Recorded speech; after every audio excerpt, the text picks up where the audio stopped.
In this video, I'm going to be talking about how to sell a stock and factors to consider before you sell your shares. Whether you're selling stock you've invested in or want to initiate a bearish short position as a trader, there are many different reasons to sell a stock. While some traders might watch corporate insiders to see when they sell their company's stock, the most common reason individuals sell their stock is that they need the money they've invested.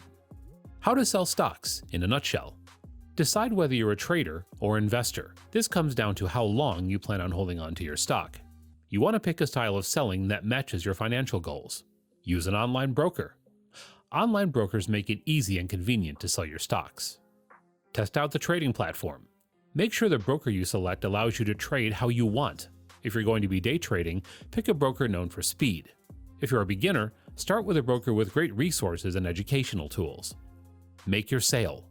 Use your brokerage to set your sale price and begin selling your stock. You can simply enter a market order with a stockbroker and sell your stock. This is done at the current market price if you need to sell for the money, and you don't have to consider much else.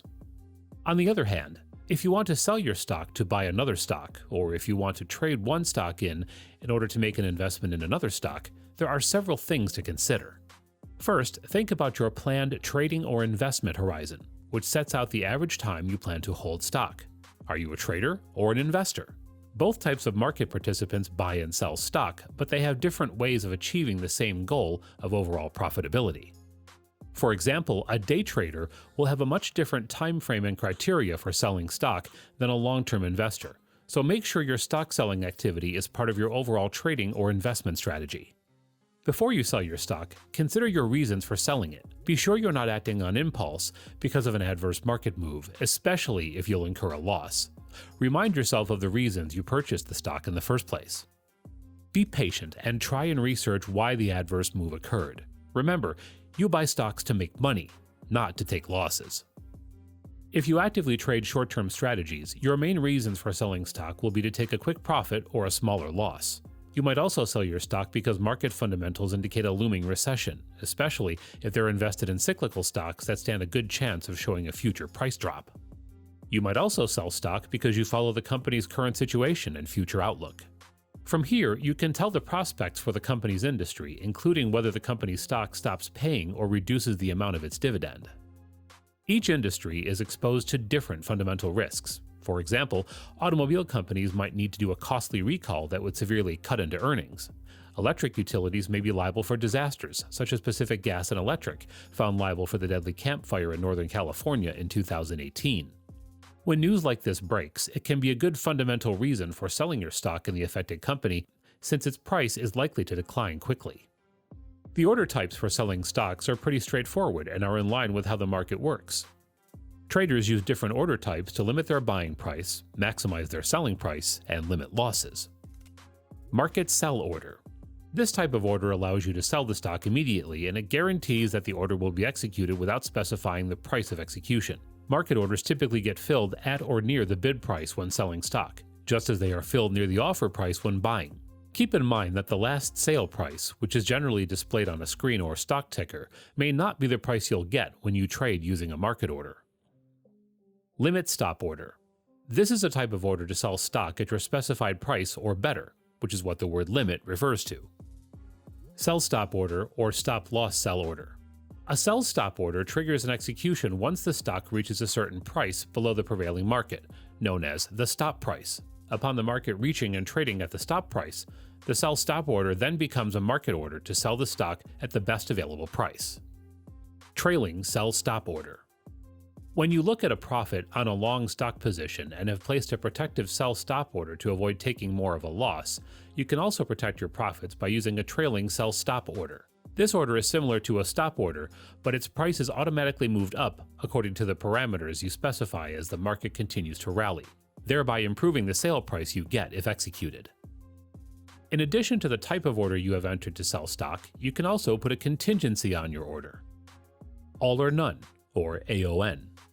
This contingency specifies that the sell order must be filled in its entirety or not at all. Partial execution cannot take place on an AON order. Immediate or cancel, or IOC. An immediate or cancel order gets canceled if not immediately executed, although the order can be partially executed. Fill or kill, FOK. A fill or kill order combines an IOC with an AON. The order must be filled in its entirety immediately or the order is cancelled. Day order. Unless otherwise specified, a limit or stop order to buy or sell stock is good only for the day it was placed. This means it is a day order. Good till cancelled, or GTC. This type of order stays on the book until the order is cancelled or executed, regardless of the day it was entered on. Market on close, or MOC. Generally, this is a limit order held by the broker throughout the trading day, but if the market fails to reach the desired level by the close, it then becomes a market order to be executed at the market close or shortly thereafter. Market on open, or MOO. A market order used to buy or sell stock at the prevailing market, on the opening bell, or as soon as possible thereafter. A couple of additional methods of selling stock exist that are mostly used by traders for speculative purposes. These consist of short selling and buying put options. Different types of trading strategies may call for selling stock before it has first been purchased, which is also called selling short.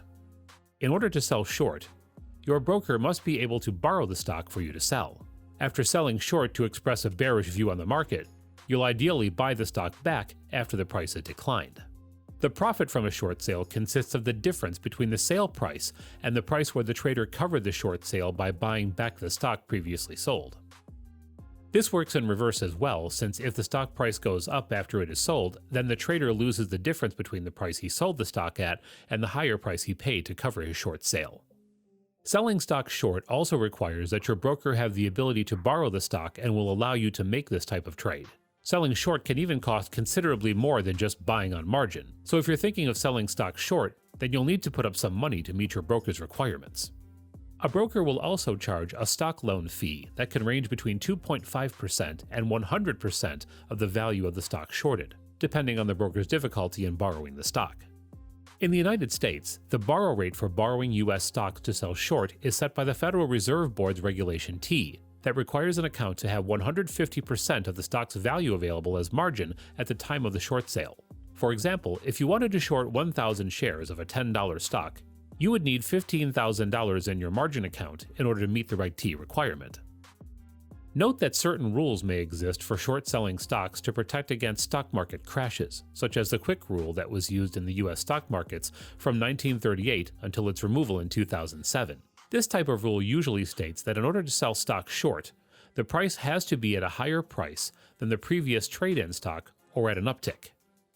Since the global financial crisis hit in 2008 shortly after the original uptick rule was eliminated, the alternative uptick rule, SEC Rule 201, went into effect in 2010. This new circuit breaker rule now prohibits short sales for 2 days after a stock declines over 10% of its value compared with the prior trading day.